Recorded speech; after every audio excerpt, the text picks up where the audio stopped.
Hi, my name's Lee Matthews and I'm a physiotherapist, and this is Pilates Rehab Relax. I'm going to guide you through some back stretches that you can do in laying, and I'm going to repeat the same order that we did in both the seated and the standing back stretches videos, which I'll put links up at the end of this video. The advantage of doing them in laying is effectively by taking the back, which is a load bearing structure, into laying down flat, you've offloaded it. Other things are, if I'm suggesting you bookend your day with stretches, it might be quite convenient doing them laying down when you wake up first thing in the morning. So you can mix and match between the different series of exercises in standing, seated and laying, and they've all got their advantages, and some of them will be more convenient on others depending on your work life and your daily routine. So first of all, bring yourself into laying. I'm going to have my feet flat on the floor, my knees bent, and have some support behind you if you need it. So I've got a folded towel, you might use a book or a pillow even. So this is a really nice rest position, and I'd say that even if you just did this for a few minutes when you came home from work, it's far better for the back than it is slouching in the sofa. So it's a bit like turning your computer on and off. If you lay down like this for 5 or 10 minutes, it can actually be quite useful. So the first movement we're going to do is a rotation movement. So I bring my knees and my ankles into the midline so they're touching one another. I'm keeping my shoulders flat on the mat. I'm going to roll my knees over towards one side, so my bottom comes up off of the mat there, and I hold this for about 10 seconds, and then back to the middle again, and the same to the opposite side. So again, shoulders stay still, and my knees come over, and my bottom cheek comes up off of the bed on the opposite side. So if you did this and you didn't move from the bottom, it's really just a hip stretch then. So now you're going to find that some days you can go further than others, and you might find that one side goes further than the other. Sometimes people's pain can be more on one side than the other, or their stiffness is more on one side. So it makes sense you've got more available movement. Nobody's perfectly symmetrical. And back to the middle. And what you find is with repeating these each day, you improve the flexibility, and it can reduce some of the stiffness and soreness that might be associated with those muscles and joints being stiff and tight. That's good. Now, in all of the other exercises I did, we did a movement called side flexion. I wouldn't necessarily do this in laying particularly because it's just not very convenient or practical, but to do a side flexion movement in laying, it's basically to bring your hand down towards the ankle on one side, hold for a few seconds, back to the middle again, and then the same over to the opposite side. Now, I'm not going to spend time doing it because I think you're better off doing it in standing or seated, to be honest. So the next movement we're going to focus on is alternate knee hugs. So I bring my leg up towards my chest. So if you've got no problems at all, you can have your hand over the front of the shin there. It's a nice stretch into the hip and also into the gluteal area. Now, if you've got a bad knee, you might actually prefer to just have your hands tucked on the back of the knee there, on the back of the thigh, and that puts less strain on things. Again, with all of these, I've been holding them for about 10 seconds and aiming to do 2 on each side. So bring that leg back down again, and the same on the opposite side there. So there we go, either on the back of the thigh or over the front of the shin. Now you can carry on doing it exactly how we've just done it there. There is a progression to it. If you find that that was quite comfortable and easy, the progression would be to do the same movement, but this time the other leg can come out and down there. Now, there's no competition here, and I would say that I'd much rather you were comfortable than making yourself sore from doing these. So you work to your own restrictions, you do what you can manage. I don't mind pops and creaks, I don't mind the odd twinge, but if you find that post doing the stretches that you will actually sore more so than you were before, and if that soreness lasts for more than about half an hour, then you're pushing too hard with things, yeah. So just go at a gentle pace and see how you find it the first few times, And if you're comfortable, maybe the following week you could try the harder ones. But I think don't rush to prove anything, because I just think it's too easy to flare yourself up. That's good. And then back down again. So the next thing we're going to do is a very similar stretch, but we're going to actually do it with a glute stretch, a deep glute stretch. So I bring my leg up and across the other thigh there. Again, for some people this just isn't going to be practical, but I'll show everyone anyway, and you can pick and choose. And the way I make the stretch sort of effective for this area around here is if I bring my leg up towards me and I've locked my hands around the back of the thigh there. So again, I'm going to hold that about 10 seconds or thereabouts. And that's a nice deep gluteal stretch that you'll feel from doing that.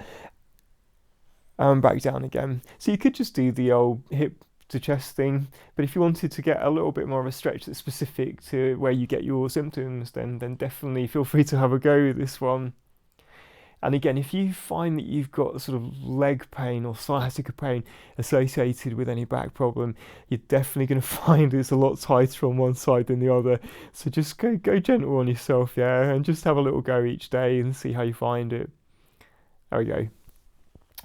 Right, the next movement we're going to do is a gentle pushing of the back into the bed. So it's a pelvic tilt, we call this. And what I'm effectively doing is peeling my tailbone off of the bed and pushing that curve of the back so it goes nice and flat into the bed there.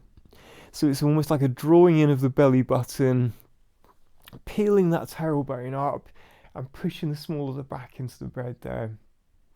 And if any of you have watched my Pilates videos, we do a lot of this sort of things in Pilates. Sometimes I use the analogy of imagining that you've got a Malteser in your belly button that you're trying to roll towards your mouth. And the other way you might think of it is a bit like a Mexican wave, where you're peeling one bit of your spine off the bed. And I know we've been doing 2 of each of these, but sometimes I'll actually get people to do quite a few of these, maybe even 10. And the progression to it would be to actually peel the bottom off of the mat or the bed and actually go into a gentle shoulder bridge there. So again, you've got to work to what your movement is available to you, and it might be you just stick with just doing the pelvic tilt, and that's fine.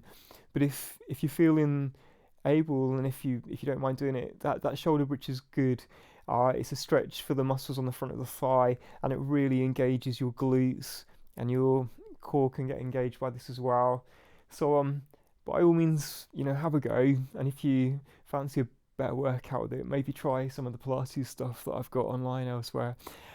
Right, we're going to move on to doing a little bit of a gentle extension stretch. To do that, I'm going to roll onto my tummy.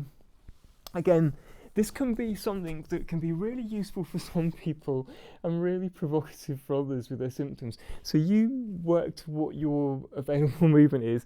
So for some of you, it might be literally just laying on your front is enough of a stretch, and that's fine. The progression to this would be just to prop up onto your elbows, a bit like the Sphinx in Egypt maybe. And there are progressions to it where you can even take it into a gentle arch of the back there, with the hips sagging down towards the mat or the bed. Now again, there's certain things that can be really, really irritable with this, so I think that it might be for some of you, you literally just stick to laying on your tummy, and that's fine. But if you fancy the stretch, either propped up on the elbows or doing a gentle extension there, then that's fine. Again, some forms of back pain respond really well to that. Others can be really irritated by it. So go on the advice of your clinician, but there's just an option that's available there. The opposite movement to what we've just done there is flexion, is bending forwards. And again, it's nice and laying because it's a nice offloaded position. So the way I can do that is hugging my knees up towards my tummy and holding it there for a few seconds. Back down again, and the same again. So it might be, if you're really irritable, that you just stick with doing things like the knee rolling from side to side that we started off with, and a little bit of the alternate knee hugs. And on a bad day, that might be it, But on a good day, see how you're feeling, and you might be able to progress onto some of these things instead. And back down again. So those are the movements that are available for our back, and we stretch them in laying. What we've also been doing in the other videos as well is some stretches for the muscles in our leg. They attach on the fronts and backs of the thighs to the hips. They're really important, and with low back pain they can get really tight sometimes. So the first stretch we're going to do is a stretch for the calf muscle. The way I'm going to go about that, I've got a luggage strap here, and what I'm going to do, I loop it around the front of my foot here, and I'm going to basically apply some tension there. So I'm effectively stretching the back of the calf area of my leg. And again, hold for about 10 seconds. And then whatever we've done on one side, we're going to do on the other. There you go. Again, you could arguably say this is easier to do just in standing, to be honest, but it just presents you with options, and you know, if you want to do it laying down, go for it.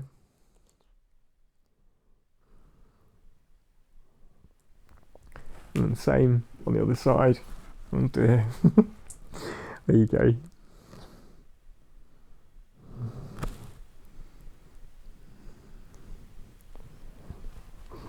So yeah, I think, you know, I've not set a stopwatch for this. I think that if you set a time of approximately 10 seconds, aim for 2 on each side, and you know, it might be if you're in a really big hurry, you didn't do 2, you might even just hold them for a few seconds.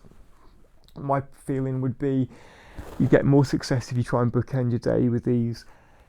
And I think if you're in a hurry and you just did them briefly, it's better than not doing them at all. You know, it's not brilliant, but better to do some stretching than none at all.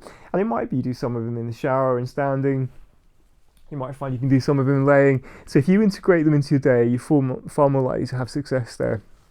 Now, the next stretch we're going to do is a hamstring stretch. So the way I'm going to go about that, very similar to the knee hug, I'm going to get my thigh so it's in a nice 90-degree angle there, so my knee's vertically directly above the hip joint.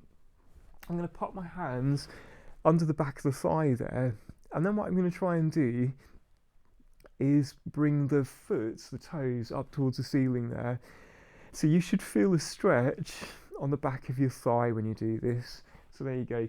And sometimes I even pulse the ankle with I'm doing this position there.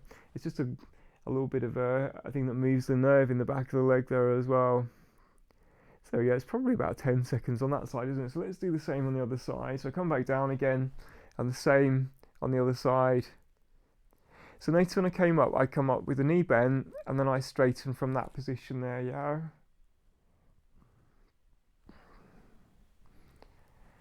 So I'll show you the progression to it. Again, you know, don't force into it if you're not comfortable. But I bring the knee up towards 90 degrees. I'm going to straighten it up, and then I'm going to actually extend that other leg out and away from me. So again, this is a progression. It's certainly not compulsory, but I think just making it, you know, making it available to people if they find that they're quite flexible with their hamstrings.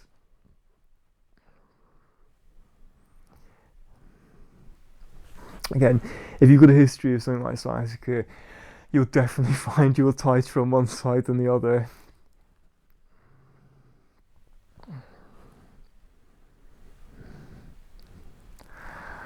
Wow, the good news is there's only one stretch left, and that's a stretch for the front of the thigh. These muscles that get really tight when we sit down for long periods of the day, so doing these stretches is really useful. I like doing them in seated above all else. I think it's the most convenient position, but you can do them in laying. I'm going to use a strap for it, and the way I'm going to go about that, I'm going to pop a strap around my ankle. I'm going to roll onto my side for this one, so I'm going to roll away from you, and I'm going to keep my knees together and bring my leg up behind me. The other way you could go about this, if you've got the flexibility, is just holding onto the back of the ankle or the cuff there. So yeah.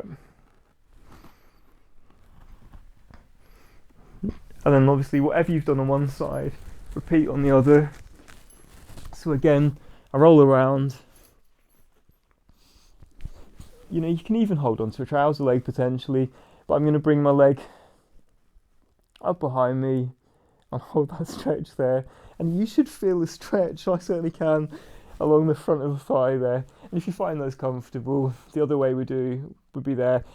People can get really tight with this muscle, and I think, you know, don't try and pull up too high if it's uncomfortable. And again, one last time on each side. So you can even do this laying on your tummy potentially. There you go. So there we go, nearly done.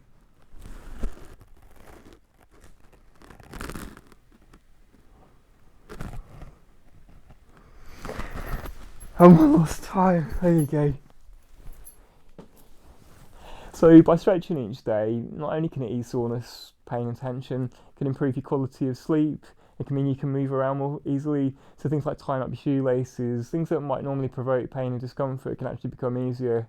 But I would add though that even doing these every day, twice a day, you could find it takes 8 to 12 weeks to really see the full benefit. So go slow, take your time, relax into each stretch, and hopefully over time you'll see some benefit from them.